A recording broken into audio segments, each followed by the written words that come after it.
नमस्कार, मैं हूं आपके साथ विशाल कालरा। देश में लॉकडाउन है, आप अपने घरों में हैं, लेकिन कोरोना 2020 में हम आपको दिखाएंगे आपके शहर, आपके राज्य और दुनिया में क्या कुछ हो रहा है। शुरुआत करते हैं कोटा से। यहां पर महिलाओं का एक गैंग लोगों के घर में थूक वाली थैली फेंक रहा है। इसका रहस्य है जो है वो गहराता ही चला जा रहा है। सीसीटीवी कैमरों में नजर आ रही ये महिलाएं थैलियों में थूक कर घरों में फेंक रही थीं। लोग लॉकडाउन की वजह से घर में थे। रविवार दोपहर महिलाओं की टोली कोटा के बल्लभबाड़ी इलाके में पहुंची और घरों में थूक फेंकने लगी। कुछ लोगों की नजर इन महिलाओं पर पड़ी तो लोग बाहर आ गए। पुलिस को फोन किया गया, लेकिन तब तक महिलाओं की ये टोली इलाके से गायब हो गई। 3-4 लेडीज और उनके साथ 1-2 बच्चे हमारे घर के बाहर से निकल रहे थे। इतने में ही हमने देखा कि वो प्लास्टिक की थैलियों में थूक कर और गंदगी करके सभी मकानों में उनके गेट पर लगाने लगे। पुलिस ने इलाके में जांच शुरू की, लेकिन महिलाओं का कुछ पता नहीं चल पाया। कुछ घरों में लगे कैमरों में महिलाओं की तस्वीरें हैं, लेकिन पुलिस फिलहाल इनके बारे में कुछ पता नहीं लगा सकी है। राजस्थान में कोरोना के संक्रमण के बाद सार्वजनिक जगहों पर थूकने पर पाबंदी लगा दी गई थी, लेकिन तस्वीरों से साफ है कि महिलाएं जानबूझकर घरों में थूक रही थी, थैलियां फेंक रही थी। लोगों में दहशत की वजह से पूरे इलाके में सैनिटाइजेशन कराया गया है।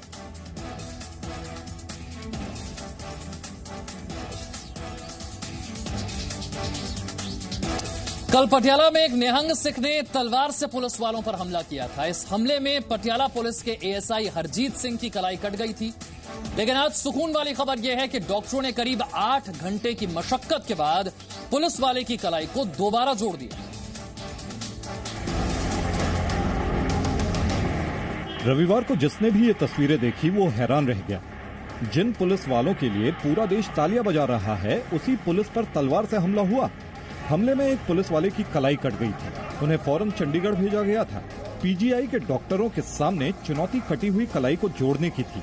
पीजीआई चंडीगढ़ के डॉक्टरों ने फौरन एक टीम बनाई और करीब 7.25 घंटे तक ऑपरेशन चला। डॉक्टरों की कोशिश कामयाब हुई और एएसआई की कलाई जोड़ी जा सकी। इतना लंबा लगभग 7.5 से 8 घंटे का ऑपरेशन चला और जो कि इन्होंने पूरे एक वेरी कॉम्प्लेक्स चैलेंजिंग सर्जरी को बहुत सक्सेसफुली किया। लोग एएसआई हरजीत सिंह के हौसले को भी सलाम कर रहे हैं। प्रधानमंत्री मोदी कल सुबह 10 बजे देश को संबोधित करेंगे। प्रधानमंत्री कार्यालय ने ट्वीट करके इस बात की जानकारी दी है। प्रधानमंत्री लॉकडाउन पर जनता से बात कर सकते हैं। 21 दिन के लॉकडाउन का कल आखिरी दिन है। देश के 5 राज्य पहले ही लॉकडाउन बढ़ाने की मांग कर चुके हैं।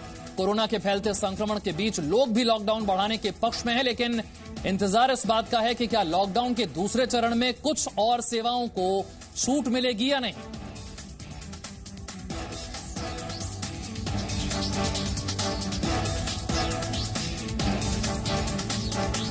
निजामुद्दीन के मरकज से निकले जमाती देश भर में कितने बड़े स्तर पर कोरोना वायरस फैला सकते हैं, ये जानकर आप हैरान रह जाएंगे। आईबी सूत्रों के हवाले से जी न्यूज के पास जो खबर आई है वो चौंकाने वाली है।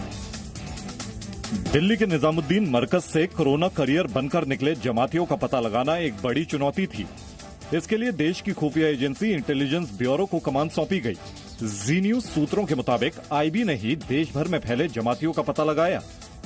आईबी ने जो निजामुद्दीन में तमाम मोबाइल टावर्स हैं उनके जरिए उनकी लोकेशन पता करी। जो तबलीगी जमात में रजिस्टर्स हैं उनमें जो एड्रेस और मोबाइल नंबर लिखे गए हैं उनसे तमाम मोबाइल नंबर हासिल किए और तमाम जो तबलीगी जमात के लोग हैं उनकी लोकेशन ट्रेस करी। ये भी पता चला कि एक ट्रेन निजामुद्दीन से हैदराबाद तक गई है जिसमें बड़ी संख्या में जमाती हैं। गनीमत ये रही कि देश की खुफिया एजेंसी आईबी की मैक टीम ने वक्त रहते जमातियों से फैलते संक्रमण पर लगाम लगाने में बड़ी भूमिका निभा दी और देश इटली बनने से बच गया।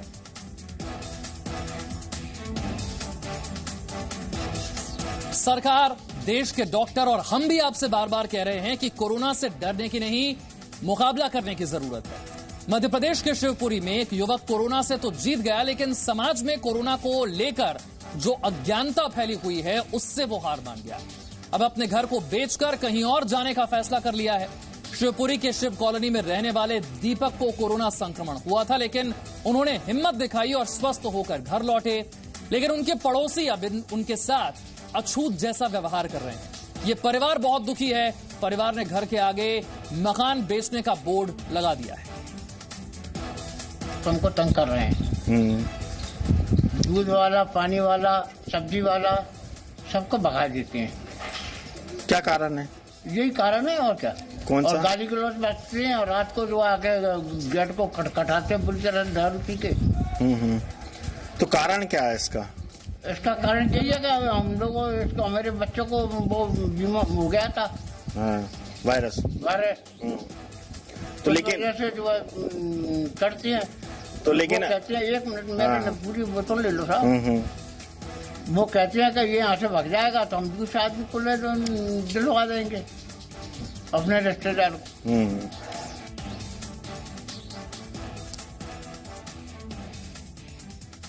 कोरोना को मात देने में पूरी दुनिया जुटी है। ऐसे में उन लोगों की जिम्मेदारी और बढ़ गई है जो अहम पदों पर तैनात हैं और उनके हाथ में बड़े इलाके की जिम्मेदारी है। दिल्ली की रिपोर्ट देखिए। ये दिल्ली का साउथ कैंपस इलाका है। यहाँ दिल्ली यूनिवर्सिटी के साउथ कैंपस में पढ़ने वाले हजारों छात्र रहते हैं। ये इलाका पूरी तरह से सील है। यहाँ के शास्त्री मार्केट में कोरोना का पहला मामला आते ही इलाके के एसएचओ ने इलाके को सील करवा दिया था। सख्ती की वजह से ही इलाके में कोरोना का संक्रमण नहीं फैला। ये जो दिल्ली में हॉट स्पॉट जो बनाए गए हैं उनमें से एक इलाका है, ये शास्त्री मार्केट का एरिया है। ये झुग्गियों का इलाका है। करीब 4000 के करीब लोग यहाँ रहते हैं। और आप देखिए तो यहाँ इस पूरे एरिया को सील किया गया है। चाहे दिल्ली पुलिस हो, चाहे यहाँ जो वॉलंटियर्स हो, यहाँ तमाम यहाँ डिप्लॉय किए गए हैं। जो भी रास्ते इन झुग्गियों की तरफ जाते हैं उन सारे रास्तों को बंद कर दिया गया है। इस इलाके में कोरोना के पहले मरीज के परिवार के 4 और लोगों में भी कोरोना की पुष्टि हो चुकी है। अगर पुलिस ने इलाके को सील ना किया होता तो आंकड़ा और बड़ा होता।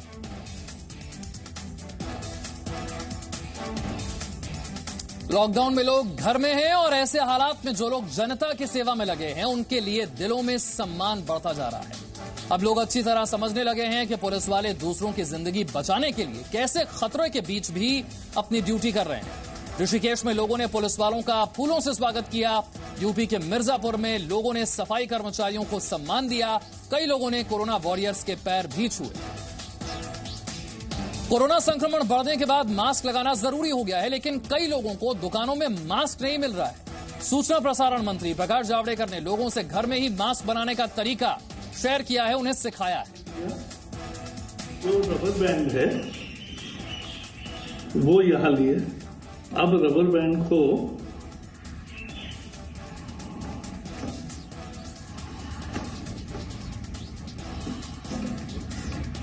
वहां डाला, दूसरे को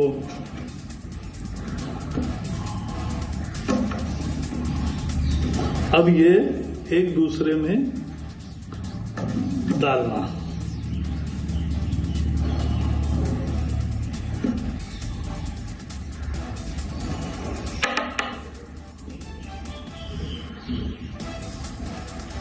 ये एक दूसरे में डालेंगे तो ये फिट हो जाएंगे। कोई सिलाई नहीं, कोई कुछ भी नहीं। दिन भर के लिए हमें जो चाहिए मास्क वो तैयार हो गए।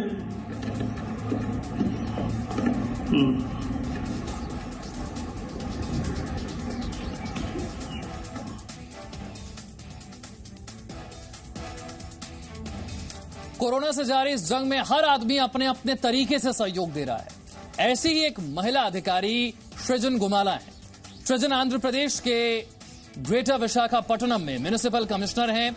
उन्हें 6 महीने की मैटरनिटी लीव मिली थी, लेकिन उन्होंने छुट्टी लेने से इनकार कर दिया और अब सिर्फ 22 दिन के बच्चे को लेकर ड्यूटी ज्वाइन कर ली। धारावी के बाद मुंबई के कांदीवली वेस्ट की झुग्गियों में भी कोरोना के फैलने का खतरा है। यहां पर कोरोना पॉजिटिव मरीज मिला है। मुंबई के कांदीवली वेस्ट झुग्गी बस्ती में कोरोना का पॉजिटिव मरीज मिला है। पूरे इलाके को सील कर दिया गया है। मुंबई की झुग्गी बस्तियों में कोरोना संक्रमण को रोकने के लिए एक नई चुनौती सामने आई है। मुंबई के हॉटस्पॉट इलाकों में अब झुग्गी झोपड़ियां तेजी से शामिल होने लगी हैं। मैं आपको तस्वीर दिखाऊंगा मुंबई के कांदिवली वेस्ट इलाके की, और यहाँ पर आजाद नगर और एकता नगर की ये झुग्गी झोपड़ियां हैं। और इस इलाके में संक्रमण की मुख्य वजह यहाँ के जो सार्वजनिक शौचालय हैं उसे बताया जा रहा है। काफी हद तक कंट्रोल करने के बावजूद जो पब्लिक टॉयलेट्स हैं उस पर कंट्रोल कर पाना अभी तक एक बड़ी चुनौती साबित हुआ है प्रशासन के लिए। मुंबई के हॉटस्पॉट में कई ऐसे इलाके हैं जहां झुग्गियां हैं, लोग सार्वजनिक शौचालय का इस्तेमाल करते हैं। ऐसे इलाकों में संक्रमण को रोकना सरकार के लिए सबसे बड़ा मिशन बन गया है। दिल्ली में कोरोना के संक्रमण को रोकने के लिए बड़े पैमाने पर सैनिटाइजेशन का मिशन चल रहा है। दिल्ली के रेड और ऑरेंज जोन में हाईटेक मशीनों की मदद से कोरोना संक्रमण रोकने की कोशिश की जा रही है। ये जापानी मशीन है। इस मशीन से 1 घंटे में 20,000 वर्ग मीटर का एरिया सैनिटाइज हो सकता है। इस मशीन में 53 फीट लंबे हैंडल लगे हुए हैं, जिसकी मदद से एक बार में बड़े इलाके को सैनिटाइज किया जा सकता है। ये मशीन छोटी गलियों में भी साफ सफाई का काम कर सकती है। उत्तरी दिल्ली के हिंदू राव हॉस्पिटल में कोरोना संक्रमण को रोकने के लिए गाड़ियों को भी एंट्री गेट पर ही सैनिटाइज किया जा रहा है।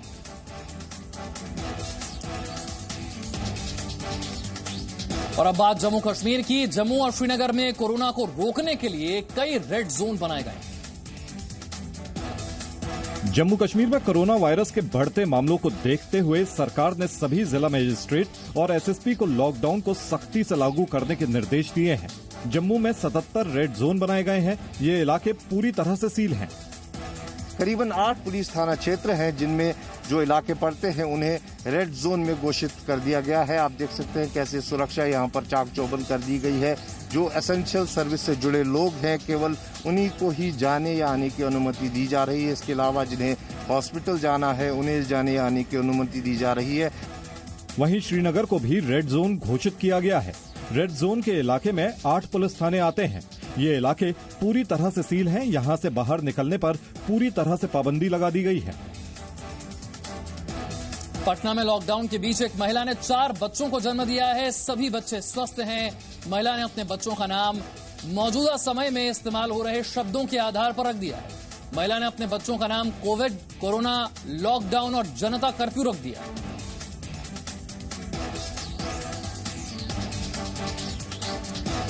मुंबई के पास पालघर के तारापुर में लॉकडाउन के समय में हैंड वॉश और सैनिटाइजर बनाने वाली कंपनी के रिएक्टर में ब्लास्ट हो गया। हादसे में 2 कर्मचारियों की मौत हो गई। दुनिया पर मंडराते कोरोना संकट के बीच भावुक कर देने वाली तस्वीर टर्की से आई है। टर्की में एक नर्स 1 महीने तक अपनी बच्ची से नहीं मिल पाई। 1 महीने के बाद जब उसकी बच्ची ने अपनी मां को देखा तो क्या हुआ, देखिए। कोरोना को लेकर अन्य देशों की तरह ही टर्की में भी कई पाबंदियों के चलते हेल्थ वर्कर्स महीनों से अपने घर नहीं जा पाए हैं। ऐसी ही एक मां जब 1 महीने के बाद अपनी 6 साल की बच्ची से मिली तो बच्ची अपने आंसू नहीं रोक पाई।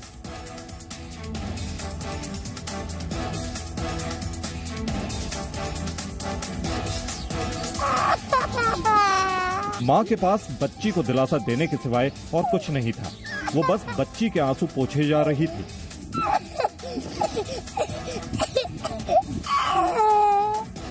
दरअसल इस बच्ची के माता पिता दोनों हेल्थ वर्कर्स हैं। ऐसे में ये 1 महीने से अपने दादा दादी के साथ रह रही थी।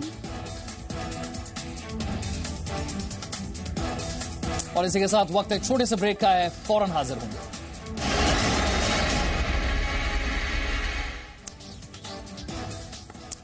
इस वक्त की बड़ी खबर, अरुणाचल प्रदेश में 30 अप्रैल तक लॉकडाउन बढ़ा दिया गया है। अरुणाचल प्रदेश लॉकडाउन बढ़ाने वाला इस तरह से 7वां राज्य बन गया है। आज ही तमिलनाडु और अरुणाचल ने लॉकडाउन बढ़ाने का ऐलान किया है। इससे पहले 5 और राज्य कर चुके थे। तमिलनाडु 6ठा और उसके बाद अरुणाचल 7वां राज्य लॉकडाउन बढ़ाने वाला। इंडोनेशिया ने भी कोरोना संक्रमण रोकने के लिए लोगों से घरों में रहने की अपील की है, लेकिन कुछ लोग सरकार की एडवाइजरी का पालन नहीं कर रहे हैं। अब प्रशासन ने ऐसे लोगों से निपटने का जो तरीका अपनाया है उसकी दुनिया भर में चर्चा हो रही है। जावा द्वीप के गांवों की सड़कों पर रात होते ही सफेद कपड़े पहने कुछ युवा और पुलिसकर्मी भूत की तरह नजर आने लगते हैं। इनके डर की वजह से लोग अपने घरों में रहने लगे। कोरोना वायरस के चलते जब कई देशों में ज्यादातर दुकानें, परिवहन के साधन बंद हैं, सामान एक जगह से दूसरी जगह पहुंचाना बहुत मुश्किल है, ऐसे में इंसान का सबसे वफादार माने जाने वाला जानवर एक बार फिर से मदद के लिए मौजूद है। ये डॉग अब डिलीवरी डॉग बन गया है। इस डॉग का नाम है सोडा और ये अमेरिका में एसेंशियल वर्कर की तरह काम कर रहा है। कोरोना वायरस ने दुनिया के कई देशों के सामने एक बड़ा संकट खड़ा कर दिया है। ऐसे में ब्राजील से एक अच्छी खबर कई लोगों में वायरस का मुकाबला करने का नया हौसला जगा सकती है। ब्राजील में 97 साल की एक महिला ने कोरोना वायरस को मात दी है। जब वो वापस स्वस्थ होकर अस्पताल से अपने घर के लिए रवाना हुई, हॉस्पिटल स्टाफ ने ताली बजाकर उन्हें विदा किया। 1 अप्रैल को ये महिला कोलेथो अस्पताल में भर्ती हुई थी। उनकी कोरोना वायरस रिपोर्ट पॉजिटिव आई। लोगों को नहीं लगा था कि इस उम्र में वो वायरस का सामना कर पाएंगी, लेकिन उन्होंने इसका सामना किया। वो स्वस्थ होकर अस्पताल से बाहर आई। एक छोटा सा ब्रेक, फौरन हाजिर होंगे।